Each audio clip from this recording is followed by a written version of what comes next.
rumaysan yahay in labada diyaarood laga soo afduubay gegada dayuuradaha ee Boston kadibna loo soo waday dhanka koonfureed ee magaalada New York. Waxa ay u muuqataa in diyaarad si ulakaca loogu dhuftay daarta dheer ee waqooyi kadibna qiyaastii 5 daqiiqo diyaarad kale lagu dhuftay daarta koonfureed taas oo labada daarood dab ka dhalisay. qiiq fara badan ayaa ka dhashay halkaa oo qariyay cirka magaalada New York.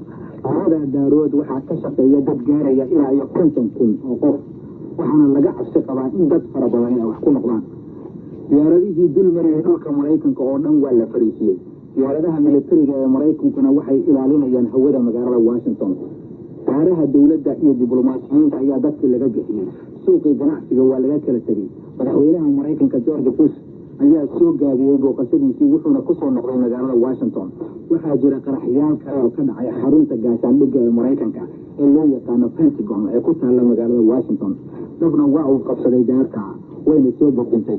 waxaa kaloo ku qarxay magaalada Washington ee caasimadda baabuur. waxaa kaloo jira warar sheegaya in qarax saddexaad uu ka dhacay magaalada New York. kadib markii labada daarood ee dhaadheer ee loo yaqaano Twin Towers ay in muddo gubanayeen mid ka mid ah labada daarood oo waaweyn oo ka koobnay 150 dabaq ayaa dhintay. saac kadibna daartii labaad ayaa dhintay. ayaha BBC-da magaalada New York Greg Barrow ayaa sharaxay waxa uu arkayay. One of the two towers of the World Trade Center has collapsed in the past few minutes.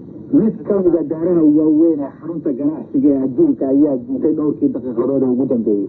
daartii kale ee hartay ku agtiile ayaa wali waxaa ka soo gufaacaya hase yeeshee dumida daarta labaad waxay dhalisay goor weyn iyo burbur ku firira ayadaha oo dhan wuxuuna burburkaasi gaaray ilaa 300 ama 400 oo mitir oo ah dhismayaashii ku dhawaa.